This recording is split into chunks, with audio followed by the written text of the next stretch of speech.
When did you discover your partner was a financial terrorist 800 miles away? I found out the person I thought was my partner of almost 2.5 years was using my identity to steal money and open credit cards. And the whole time he was doing it, he was working the Fryer station at a Taco Bell 800 miles away from me. I'm currently huddled in my beat-up 2018 Honda Civic in the parking garage near the 5th floor elevator at my office on 5th Street, because if I go home to apartment 3B right now, I swear to God I will commit a felony. I don't even know where to start with this, TBH. I feel like I need to write this down just to prove it happened, because my brain is still trying to process the fact that Henry Griffin 30M, who I literally sent Talenti Gelato and Chipotle gift cards to every month for 2 years, is actually a sociopathic financial terrorist who used my love of polyamory exploration against me. I know I sound dramatic, but wait until you hear the details. We met online like everyone does now about 2 years and 8 months ago. Henry was charming, super into the idea of ethical non-monogamy, which was perfect for me because I'm definitely a polyamory explorer. I was upfront about wanting freedom and emotional connection, and he was completely supportive. He lives in rural Michigan and I live in Chicago, so the LDR thing was annoying, but it worked for the first year. We saw each other about once every 2 months and he was always super sweet. He always wore those slightly too tight black t-shirts and claimed he was a freelance web designer who just prefers the quiet life. Spoiler alert, he was lying. I work a pretty intense schedule at an accounting firm and I really rely on my support systems. That includes my best friend, Jennifer O'Brien 34F, who is fiercely competitive like she turned ordering Starbucks into a competition, but she's loyal as hell. Jennifer was always slightly suspicious of Henry because he never seemed to have money, but he always talked about these huge clients he was landing. She once asked him point blank during a FaceTime call why he only used a burner phone and he went quiet and said, "Privacy is part of my brand, Jen." She just rolled her eyes at me later and said, "That man is shady, Henry. The math ain't mathing." Past me was an absolute clown for not listening to her. The whole thing started to unravel around 3 weeks ago right after I had a huge fight with Ava Green 58F. My nightmare neighbor in apartment 3C. Ava is the nosiest woman alive. She literally checks my Ring doorbell footage whenever she sees me leaving with a grocery bag. I know, I checked the app history, she's obsessed. The fight was about a package. I had ordered some new compression socks and a huge bag of Trader Joe's dark chocolate peanut butter cups. The delivery guy left the package outside my door Tuesday at 11:47 a.m. Ava saw me bring it in. The next day, I got a notification from Amazon that a massive electronics order like $3,500 worth of Canon camera equipment and an iPhone 14 Pro Max had been delivered to my address, but I hadn't ordered anything. I freaked out. I called Amazon and they confirmed the delivery address. I immediately texted Henry, me 1:02 p.m. "Babe, did you use my Amazon account to order work stuff? Some camera gear just showed up on the notifications." Henry, 1:07 p.m. "No honey, why would I do that? I told you I'm saving up for the Canon 5D myself. Don't worry about it, must be a glitch. Delete the notification." Me, 1:08 p.m. "It's not a glitch, it's $3,500 of stuff and it says delivered. I don't see it." Henry, 1:11 p.m. "Call Amazon and tell them it's fraud then. Are you stressing about work again? Remember to breathe, baby." He was so calm, so reassuring. He always had a way of making me feel crazy for questioning things. I called Amazon. They confirmed the order was placed using a payment method linked to my name and address, a new credit card I didn't recognize, Freedom Express Gold. When I asked for the last 4 digits, my stomach dropped. It was linked to a hard inquiry on my credit report from 5 days prior, which I had completely dismissed as a fluke. I had gotten that notification on my Credit Karma app and assumed it was spam. I hate looking at my credit score, NGL. It gives me major anxiety. I was literally shaking. My hands were vibrating so much I could barely unlock my iPhone 14. I did the thing where you try to smile and nod while internally screaming. I went straight to my laptop and pulled up my credit report. That's when I saw it. It wasn't just the Freedom Express Gold card with a $6,000 limit that had been opened in my name. There was a second one, a Vanguard Platinum, opened 6 months ago with a $200 recurring charge every single month labeled Digital Services Consultant Fees. And worse, a bunch of weird small transactions, all linking back to a local credit union in Michigan where Henry lives. The math wasn't mathing. Why would he be stressed about money if he had access to these cards? Why would he lie? I immediately called Jennifer. She was on her break at the Panera Bread she manages downtown. "Girl, I need you to calm down," she said, cutting me off as I hyperventilated. I could hear the sound of the panini press in the background. "Your voice is shaking. What's wrong?" "It's Henry, Jen. It's the credit cards. He opened 2 credit cards in my name. I just saw my credit report. My score dropped 40 points. 40 points, Jen?" I was ugly, crying, snot everywhere. I was in the middle of Target trying to buy toothpaste and I ended up sitting on the floor in the aisle between the seasonal decor and the paper towels. "I fucking knew it," Jennifer yelled. I swear the Panera manager probably heard her. "I told you that man was sketchy. What are the charges? Did he buy you a ring? If he bought you a ring, I will personally melt it down and use the gold to pay off your debt." "No, it's thousands of dollars of electronics and also $200 withdrawals every week from an ATM near his house,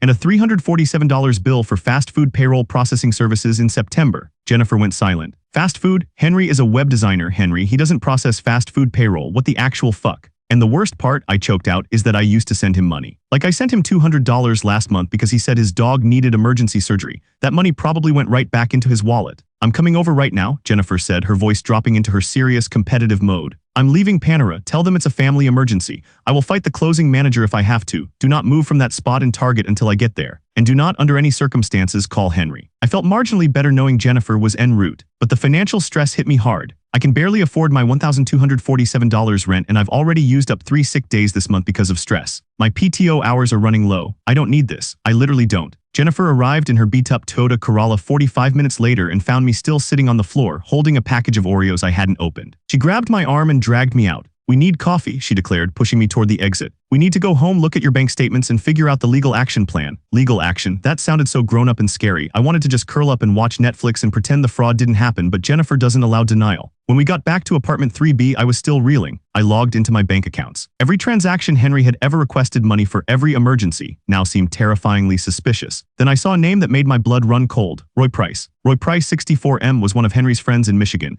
Henry introduced him to me over FaceTime about a year ago. Roy was this really grandfatherly, seemingly wholesome guy who always wore plaid shirts. Henry said Roy was an elderly client whose website he managed. Roy always commented on our calls, "Henry is the best. Henry takes care of me. We're like family." I thought he was a fake friend, the kind you keep around just to look good, but Henry insisted they were tight. There was a Venmo transaction from 3 months ago, a Zelle request for $500 from Roy to Henry, but the memo line on my bank statement showed a Zelle transfer from Henry's account to a different account labeled Roy P. Payroll Reimbursement. I paused. Payroll reimbursement? Henry's self-employed. What payroll is he getting? I looked closer at the dates. Every 2 weeks for the last 6 months, a small transfer, always an exact number, like $347.12 or $418.55 would move from an account labeled Taco Town Holdings LLC into Henry's personal account, and then half of it would immediately move to Roy Price's account. Jennifer snatched the laptop. Her eyes narrowed. Taco Town Holdings LLC, that sounds like Taco Bell. No, that can't be right, I argued, desperately clinging to the web designer fantasy. He works on computers. Henry, he's 30, he looks good in a tight shirt, but he's not running a multi-million-dollar tech empire, Jennifer said, pulling up Google Maps for the area of Michigan Henry claimed to live in. There are 3 Taco Bells within a 15-mile radius. One of them is definitely called Taco Town. Jennifer then did the most invasive thing I've ever seen. She went to LinkedIn. No Henry Griffin, web designer. She checked Facebook. Henry's profile had been deactivated for 3 months. She went to TikTok because Henry was obsessed with TikTok dances. Still nothing. Then she found Roy Price. He was publicly searchable. Roy Price's profile picture showed him smiling broadly in a clean, crisp gray manager's uniform. His workplace, Taco Town Holdings LLC. His title, General Manager. Wait, I whispered, feeling the actual heat leave my body. You're telling me Henry wasn't a web designer? He works at Taco Bell with Roy, and Roy is his manager. And that $347 fast food payroll processing bill, that was Henry opening up his direct deposit to the Freedom Express Gold Card in your name, Jennifer concluded, slamming the laptop shut. He was working there, getting paid, and using you to launder money or just keep his own name clean. The realization hit me. I wasn't just dating a liar. I was dating someone who had completely fabricated his life while simultaneously using my credit to fund his existence. I didn't sleep that night. I didn't cry either. I was just numb and wired. I took my iPhone and started meticulously tracking every interaction, every text, every dollar I had ever sent. The shame was paralyzing. I mean, I'm a grown woman, 30 years old, working in accounting, and I was played this badly. The next morning, Thursday, I had an important Zoom meeting, but I couldn't focus.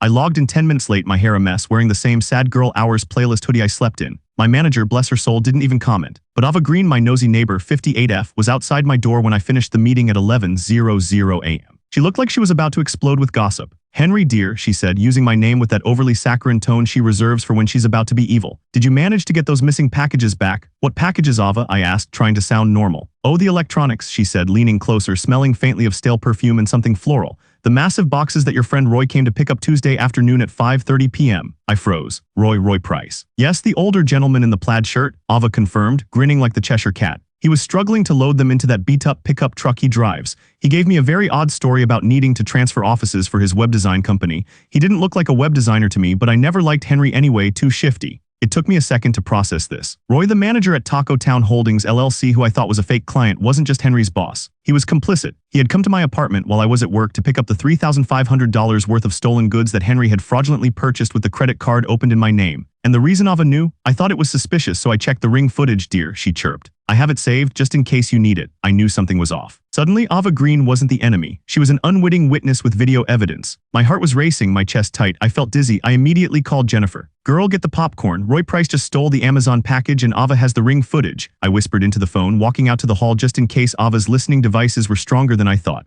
"I'm on my way," Jennifer said, her voice completely calm now. "We are going to file a police report, and we are going to use that video evidence to ensure maximum legal action. We are done playing nice, Henry. You need to call a lawyer today." I spent the next 3 hours gathering every piece of digital evidence, Screenshots of the Zelle and Venmo transactions, copies of the credit report, the Amazon order confirmations, and the Ring doorbell footage Ava emailed me. It was a perfect, crystal-clear 3-minute video of Roy loading boxes into a rusty Ford F-150. I realized I couldn't just block Henry. I had to confront him, but not in a way that would tip him off before I filed the police report. I needed one final confirmation, one last piece of evidence that would explain everything. I remembered something Jennifer had joked about months ago. Henry, the supposed tech guy, was terrible with passwords. He used the same 4-digit PIN for everything. I knew his Apple Watch PIN, his Netflix PIN, and his Hulu PIN. I logged into Hulu using the PIN. It worked. I went to the account section. Under account holder name it listed Roy Price. But under authorized users it listed Henry G. and Jennifer O'Brien. Hold up. Why would Roy Price be the account holder? And why would Jennifer O'Brien, my best friend, be listed as an authorized user? I checked Netflix, same thing. Account holder, Roy Price. Authorized users, Henry G. Jennifer O'Brien. I pulled up the credit card statement for the Vanguard Platinum card Henry had opened in my name. I searched the recurring charge for $200. It wasn't digital services consultant fees. It was 2 separate monthly payments, a $145 charge to a Taco Town employee housing fund and a $55 charge to Roy Price manager escrow. The math hit me. Henry wasn't just stealing my identity to buy toys. He was stealing my identity to pay his rent and cover some kind of operational cost for his fast food job. Roy Price wasn't just his manager. Roy Price was actively facilitating this, possibly helping him with housing or money management for the employees at Taco Bell, using my good credit to anchor the whole thing. They were working together. I had been dating a fast food employee engaged in low-level corporate identity theft with his middle-aged manager. The whole LDR was just a front for financial exploitation. The polyamory exploration was probably just a way to keep me distracted and emotionally pliable. I was done, just done. I felt the rage I hadn't allowed myself to feel the night before. I wanted to key his BMW. He can't afford. Wait, he can't even afford a BMW. That was another lie. I wanted to call the Taco Town Holdings LLC corporate office and scream. I called Henry. It was 3:45 p.m. I needed to see how he handled pressure. He answered on the third ring, sounding rushed. Hey babe, can we talk fast? I'm running payroll for a client. Henry, I saw my credit report, I said, my voice dangerously calm. I felt like I was watching myself in a movie. I saw the 2 credit cards opened in my name, the Vanguard Platinum and the Freedom Express Gold. Silence, long, terrible silence. I could hear the faint sound of a deep fryer bubbling in the background. I know, red flag. Henry, where are you right now? I'm at my office, honey, working. Are you at the Taco Bell with Roy Price? He sputtered. Wait, what are you saying? You're being dramatic, Henry. That never happened. You're remembering it wrong. Classic gaslighting. I'm looking at my bank statement right now, Henry, the one where you sent Roy Price $500 for payroll reimbursement right after you got paid by Taco Town Holdings LLC. He hung up. I was livid. I tried calling him back. 27 calls in 1 hour. Nothing, just went straight to voicemail. I texted him. I have the Ring footage of Roy picking up the stolen Amazon boxes. I know about the credit cards. I am filing a police report and contacting a lawyer. You have 24 hours to explain why you used my identity to pay your rent at Taco Bell. No response. Red receipts were off. Typing dots never appeared. He left me on read, but not even on read, just ignored. Jennifer called me back 15 minutes later. Did you talk to him? What did he say? He denied everything and hung up. He's at Taco Bell right now, Jen. He's working the fryer, stealing my identity and sharing a Hulu account with his manager, Roy. That is next level, Jennifer whispered, sounding genuinely impressed by the sheer level of deceit. Okay, we move to stage 2, lawyer up. I already texted my cousin Marcus. He specializes in financial fraud. He can fit you in tomorrow morning at 9 a.m. I'll drive you. I spent Friday morning with Marcus on the 5th floor of his office building, laying out the timeline, the dollar amounts, the texts, the Ring footage. Marcus was thorough, professional, and terrifyingly efficient. He confirmed we had enough for both a civil suit and criminal charges. We need to send a cease and desist to Henry Griffin, and we need to contact Mr. Price's employer, Taco Town Holdings LLC, Marcus advised, tapping a pen on the $1,200 Zelle receipt. But first, we need to secure your assets. I recommend freezing your credit and notifying the financial institutions. As I was sitting there feeling slightly more secure because I finally had a plan, my phone rang. Unknown number. I almost ignored it, but Marcus nodded for me to answer. Hello? Henry, it's me, Roy Price. His voice, usually jovial and grandfatherly, was strained and wet. Roy, you stole electronics off my porch. Why are you calling me? I asked, my blood pressure spiking. I didn't know he was using your name, Henry. I swear I didn't know, Roy pleaded, stammering. Henry, your partner, he told me that you were completely okay with him using your credit score to invest in the Taco Town Employee Housing Fund. He said you were a couple exploring polyamory and that this was part of your financial experimentation. He said you signed the papers. I felt my jaw literally drop. The audacity. The sheer audacity of this man to use the very specific, intimate details of our relationship, my interest in polyamory exploration as a cover story for financial fraud.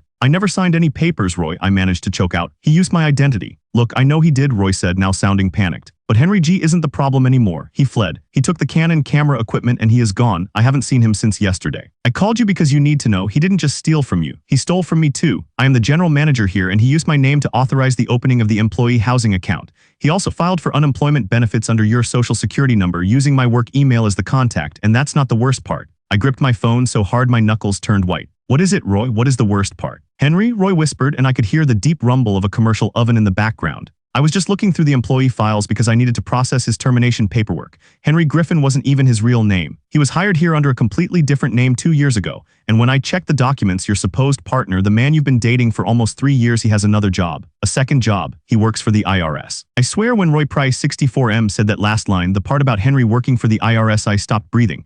Marcus, the lawyer, leaned forward looking concerned. I must have looked like I was about to either vomit or ascend to a different plane of existence. Wait, I managed, my voice sounding like sandpaper. Did you say he works for the Internal Revenue Service, like the federal government, the people who audit people? The people who could actually destroy my life if I don't pay my taxes on time? Roy was sobbing on the other end of the line. I could still hear that deep fryer bubbling. It was a bizarre soundtrack to my identity crisis. He used it as leverage, Henry. He told me if I didn't let him manage the employee housing fund, which is just an unofficial rent-by-the-week setup for the night crew and GL, he'd audit Taco Town Holdings. He said he had access to federal tax records. He had a badge, Henry, a real one, or at least it looked real. He used the Taco Bell job as a cover, I think, a way to meet people who needed financial guidance, if you know what I mean. My head was spinning so fast I thought I might need to schedule an appointment with a chiropractor just to realign my reality. He wasn't a freelance web designer. He was a low-level federal employee committing financial crimes, using a polyamorous relationship as a shield, and moonlighting at Taco Bell with his manager Roy Price, who was now crying about his unofficial employee housing fund getting exposed. Marcus, bless his efficient little heart, took the phone from me gently. He put it on speaker. Mr. Price, this is Marcus Davies, attorney for Henry Griffin, Marcus said, his voice calm and authoritative. We appreciate you coming forward. We need a full statement from you regarding the identity theft, the misappropriation of funds from the Taco Town Employee Housing Fund, and specifically the information regarding Mr. Griffin's alleged employment with the IRS. Do you understand that anything you say can be used in a criminal investigation? Roy immediately switched from tearful friend to panicking potential defendant. Wait, criminal investigation? I just want my employee housing money back. And the Canon camera equipment. I need that stuff for my photography hobby. I was going to use the gold card to buy it, but Henry said he already had it ordered on his personal account and would expense it later. The shifting of blame was pathetic, but the key takeaway was that Roy Price was just as screwed as I was, maybe more. He admitted Henry used the stolen credit card, Freedom Express Gold, in my name to purchase the items, and Roy had accepted delivery. We need the official records for Henry Griffin from Taco Town Holdings, LLC, along with the real name Mr. Griffin used, Marcus instructed.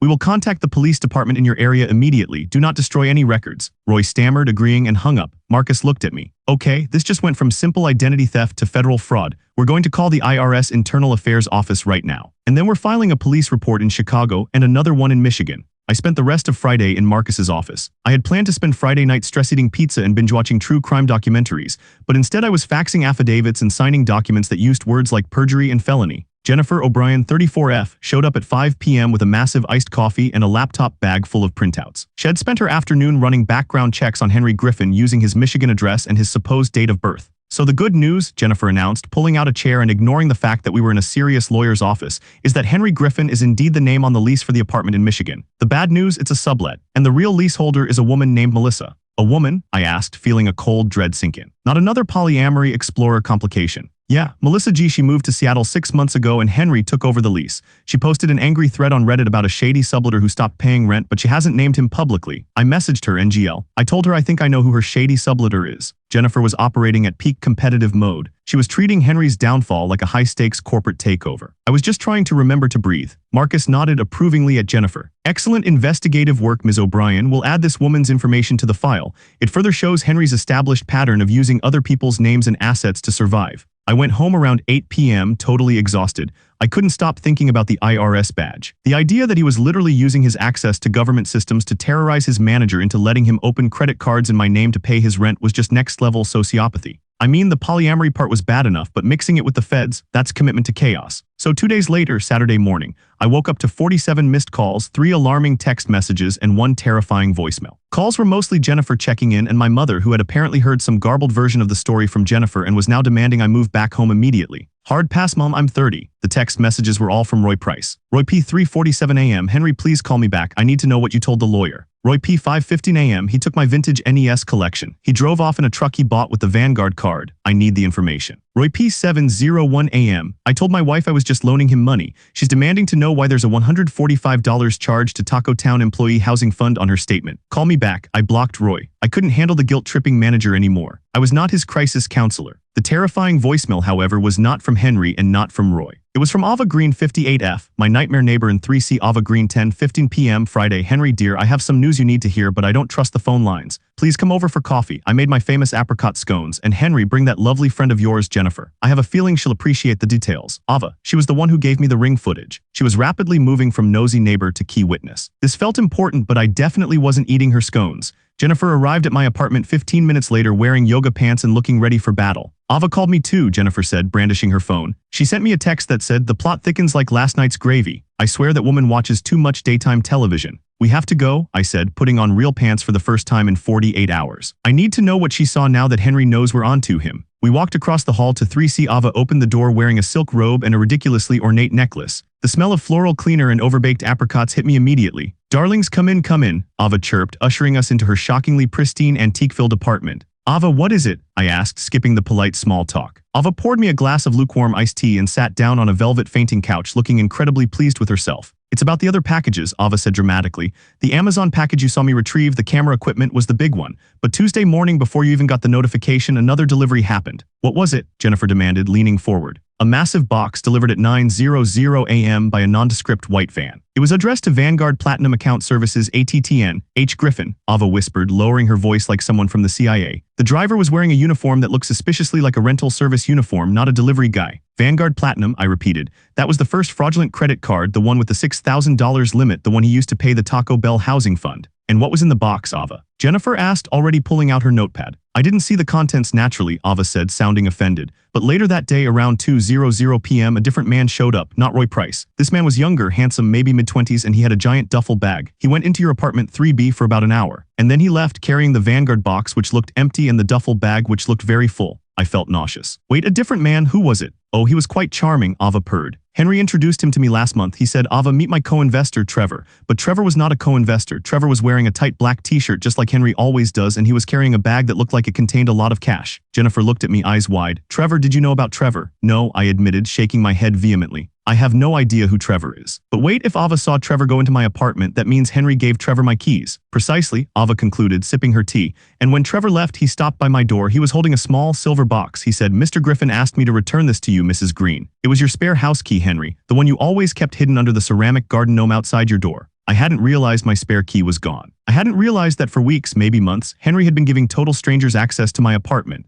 The electronics, the Vanguard box, Trevor, my apartment was apparently Grand Central Station for white-collar Taco Bell criminals. The realization that Henry had given this Trevor character-free access to my home was the last straw. The violation felt deeper than the financial fraud. He hadn't just stolen money, he had stolen my feeling of safety. Jennifer called Marcus immediately on speaker, detailing the new development, Trevor, the empty box, and the recovered key. This sounds like he was emptying the accounts, possibly consolidating cash or valuables and clearing out any evidence he left in your apartment, Marcus analyzed. He was cutting his losses. Mr. Griffin is likely on the move. We need to get a protection order right now, Henry. We need to secure your apartment. We thanked Ava profusely. She just smiled. Anything for a little drama, dear. A week went by where I felt like I was living in a spy novel. Marcus filed the police report, the cease and desist order, and the protective order. The IRS Internal Affairs Department was apparently taking the matter very seriously, especially since Henry had allegedly used their name for coercion. They were tracking down the person who used my SSN to file for unemployment benefits. The biggest stress was the financial mess. Freezing my credit was great, but the two fraudulent cards, Vanguard Platinum and Freedom Express Gold, still existed. The Vanguard balance was $5,800.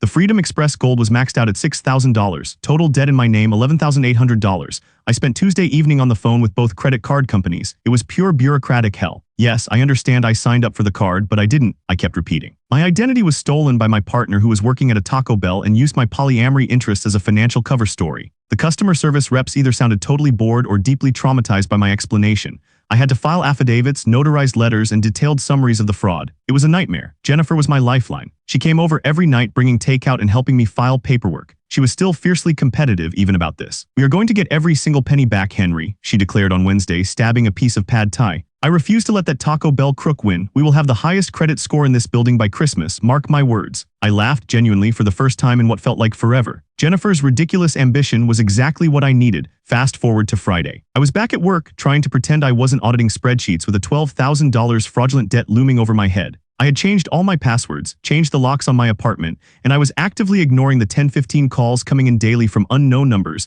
presumably debt collectors trying to find Henry/Roy/Trevor. My manager, who had been incredibly understanding, called me into her office. I just got an extremely odd email, she said, tapping her screen. It's from a Marcus Davies Esquire. It details your current situation and asks us to cooperate with any requests from the IRS or local police regarding an ongoing investigation into financial fraud and identity theft committed by a former LDR partner. I flushed bright red. Marcus was covering all bases NGL. Yes, that's my lawyer, I mumbled. He's just making sure all my ducks are in a row. He also mentioned the police report and a specific detail that I need you to confirm, she continued, looking slightly amused. The name he lists for your former partner is Henry Griffin, but he included the other name the police suspect he was using, Mark Reynolds. Mark Reynolds, I tried saying it out loud. It didn't sound like the charming, slightly too tight t-shirt wearing web designer I thought I knew. It sounded like someone who would be in the witness protection program. I think that's the name he used at Taco Bell, I confirmed. I still don't know who the real person is, my manager sighed. Well, that explains the other email I received this morning. It's an automated response from our HR department. Apparently someone tried to enroll you in a different kind of digital services consultant fee, specifically direct deposit for a paycheck from a company called Precision Payroll Solutions. Oh my God, I whispered. He's still trying to use my identity to get paid. It gets better, she said, leaning in. The email address listed for the verification, Roy Price's personal AOL email address, and the direct deposit listed was to a bank account in Florida. He wasn't just working with Roy. Roy was actively trying to help him secure funds after Henry fled. Roy was the true fake friend here. He was trying to use my SSN to get money into Henry's new Florida bank account, probably splitting the funds later. Roy wasn't just innocent grandpa, he was an accomplice. Marcus had been right to file against both of them. 3 days after that Monday, I had a new routine. Wake up, check Credit Karma, call Marcus, go to work, ignore calls, try to freeze one more thing, then cry into a pillow. The police in Michigan finally got back to Marcus with an update on Roy Price. Roy had been detained and questioned. He immediately threw Henry under the bus, claiming Henry blackmailed him, threatened the Taco Bell franchise, and forced him to cooperate. Roy even claimed Henry was the one who stole the employee housing fund money, which was a flat-out lie since Henry was paying into the fund using my credit card. The big news, however, was about Henry's real identity. Marcus called me while I was eating a sad desk salad. Henry, the police used the old employment records from Taco Town Holdings LLC under the name Mark Reynolds. We confirmed his identity. His real name is not Henry Griffin and it's not Mark Reynolds, it's Thomas Tom Kincaid. He is 31 and he is a legitimate IRS revenue agent, just a very junior one. I dropped my fork, Thomas Kincaid. I had dated a 31-year-old IRS agent named Tom Kincaid for 2.5 years, believing he was a 30-year-old web designer named Henry Griffin. And he is gone, I asked. For now, yes. He abandoned his sublet, quit both the Taco Bell job and the IRS job suddenly, and he has not used his real bank accounts. However, Marcus paused. The police did confirm that he sold the Canon equipment to a pawn shop in Saginaw, Michigan under the name Henry Griffin. We have video evidence from the pawn shop. This was a major legal breakthrough. We had the pawn shop video, Ava's ring footage of Roy, and Roy's confession that he took delivery of the stolen items. We were building a solid case for wire fraud and identity theft, but the personal reality was still crushing. I had spent 2 years of my life, my PTO, and thousands of dollars, my own money, plus the debt, on a phantom. The following week, I decided I needed to reclaim my life, starting with the immediate area. I went to the store and bought a giant tub of that Talenti gelato Henry claimed to love. I ate the entire thing while watching a rom-com, which felt like a victory in itself. But the real challenge was facing Jennifer O'Brien. Remember how Jennifer was listed as an authorized user on Roy Price's Hulu and Netflix accounts? I hadn't brought it up yet because I was too focused on the IRS drama. I invited Jennifer over for wine on Wednesday. I have to ask you something and I need you to be completely honest, I started, putting down my glass. I saw your name on Henry's streaming services. Roy Price was the account holder and you were listed as an authorized user. Jennifer went completely still. Her competitive energy evaporated. Oh, Henry, she sighed, running a hand through her hair. Okay, I was hoping you wouldn't see that. That was my mess, not Henry's. What do you mean? About a year ago, when I was managing the Panera in Lincoln Park, I was dating a guy named Derek. Derek was constantly complaining that his apartment didn't have cable or internet because his roommate was cheap. I helped him out, she explained. Henry G saw me struggling to find a solution and he offered one. He told me he knew a manager at a large fast food chain in Michigan, Roy Price, who ran a side business managing utilities for his employees. He said Roy used his bulk discounts to save money. Jennifer continued, looking down at her hands. Henry said if I gave him Derek's address and $55 a month cash, he could get him access to streaming services through Roy's account, bundled with some utilities for cheap. It seemed shady, but Derek was super stressed, so I did it. I was sending Henry $55 a month via Zelle for the last year. Henry said it was a digital services consultant fee for Roy. I stared at her. So Roy Price wasn't just stealing my identity to pay his own bills. He was running a fraudulent interstate utility and streaming service scheme for Henry and his friends. I think so, Jennifer confirmed, her voice barely above a whisper. The whole time I thought Henry was doing me a favor, being a good friend. I just found out last week, after all this mess started, that Derek's roommate actually had internet the whole time and Henry was pocketing the $55 too. I was completely played just like you, Henry. I was sending money to support his scam and I was unknowingly contributing to his Roy Price Manager escrow fund. The competitive friend, the one who saw through Henry's web designer facade, had been silently, unknowingly funding his scam for a year. It was a humiliating realization for both of us. The $55 charge on my Vanguard card, I realized aloud, that was him putting my identity into the utility scam, probably replacing Jennifer's cash payment and then pocketing the money. We sat in silence for a moment, the weight of the collective deception settling on us. I feel like an idiot, Jennifer finally admitted. We both do, I said, raising my glass. Here's to us, the grown-ass adults who let a junior IRS agent who works at Taco Bell con us both through the power of ethical non-monogamy and discount Hulu. We clinked glasses. It was a moment of true, if depressing, solidarity. By Tuesday, I was moving on from anger to cold, calculated action. Marcus had secured the protective order. I was officially protected from contact by Thomas Kincaid, aka Henry Griffin, aka Mark Reynolds. I decided to stop hiding. I couldn't afford to move right away, so I had to face my neighborhood. I had been avoiding the parking garage, afraid I might run into Roy Price's rusty F-150. But this morning, I got a text from Ava Green. Ava G801 AM, Henry dear, I saw a delivery driver struggling with a huge box outside 3C. I think you need to come look. I grabbed my keys and ran across the hall. Ava was standing outside her door beaming. Look at this, Henry, she said, pointing to a massive, perfectly packaged box wrapped in thick brown paper addressed to Vanguard Platinum Account Services ATTN H. Griffin. It's empty, I said instantly, remembering the last package Trevor had returned. Oh no dear, it's not, Ava whispered conspiratorially. I felt it, it's heavy, and look who returned it. Taped to the outside was a hastily printed, soaking wet note. To Henry G, I am returning this. I should never have agreed to this. You are a monster. I quit the fast food job and the unemployment benefits were never filed. Tell Tom I hate him. Roy Price had returned the massive box delivered the week prior, the one Ava saw Trevor remove empty. But this box was clearly full. I tore into the package. Inside was the $3,500 worth of Canon camera equipment, still in its original packaging, plus the iPhone 14 Pro Max. Roy Price, terrified by the police and the IRS, had used the pawn shop receipt to buy back the stolen goods and return them. I felt a surge of pure, glorious relief. The major purchase on the Freedom Express Gold card was physically recovered. I immediately took photos, contacted Marcus, and called the police again to log the return. Ava just watched, nodding wisely. I told you, Henry, I knew something was off about that man. He was too smooth. I realized then that Ava Green wasn't just a nosy neighbor. She was my personal full-time surveillance system, and she probably saved me thousands of dollars and months of legal wrangling. I actually thanked her. I told her I owed her one. She accepted graciously. Just keep me updated, dear. I hate incomplete stories. 3 weeks later, and the legal situation is ongoing but stable. Marcus was incredible. He managed to argue forcefully with both credit card companies, using the criminal investigation and the recovered merchandise as proof of fraud. Both companies agreed to temporarily suspend payments and launch their own fraud investigations. My credit score has been temporarily restored to its pre-Henry, aka Tom level, which is a massive victory. NGL. Roy Price is facing his own music. Marcus is pursuing both civil and criminal charges against him for his role in the identity theft and the utility scam. Taco Town Holdings, LLC, is apparently dealing with a major internal audit because the Employee Housing Fund was definitely skirting some labor laws. Roy's wife apparently divorced him, and he is now sleeping on the couch of another Panera manager. Jennifer knows. Karma is real, TBH. Thomas Kincaid, the actual IRS agent, is still MIA. The police have an arrest warrant for him in Michigan, but since he quit his job and abandoned his accounts, he is effectively a ghost. Marcus warns me that he might turn up when he runs out of money, but for now, the protective order keeps me safe. I had to replace all my documents, change my driver's license, and file a new tax declaration stating I was a victim of fraud. It was tedious, overwhelming, and expensive. But it's done. Final update. Yesterday, I got the last piece of the puzzle. I was changing my bank account details again and happened to look at the name on the Zelle payment from Thomas Kincaid, aka Henry Griffin, from 2 years ago, the very first transfer I ever received from him right after we met, where he claimed he was sending me flowers. The account name wasn't Henry Griffin. It was T. Kincaid Property Management. I called Marcus one last time to ask about it.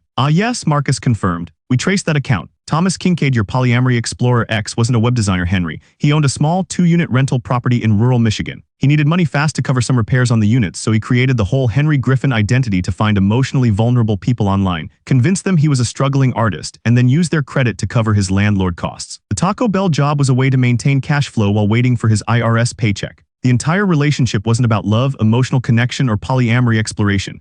It was literally just a long-distance real estate financing scam. I was an accidental second mortgage. I sat there looking at my laptop, feeling a strange mix of profound disappointment and genuine awe at the sheer level of commitment to the lie. I'm eating ramen every night. NGL. My therapy bills are stacking up. I still jump whenever my phone rings with an unknown number, but I laugh more. Jennifer and I are closer than ever. Ava Green and I now share a healthy, mutually beneficial relationship built on coffee, gossip, and shared disdain for people who use tight black t-shirts to mask federal felonies. I'm moving forward. I realized I wasn't stupid or naive. I was just kind and trusting, and a cynical criminal preyed on that. I'm learning to be kind to myself, but setting boundaries that are now made of steel-reinforced concrete. I still believe in polyamory exploration, BTW. I just won't be funding anyone's property management venture with my good credit score ever again. Yesterday, I bought new compression socks and some Trader Joe's dark chocolate peanut butter cups.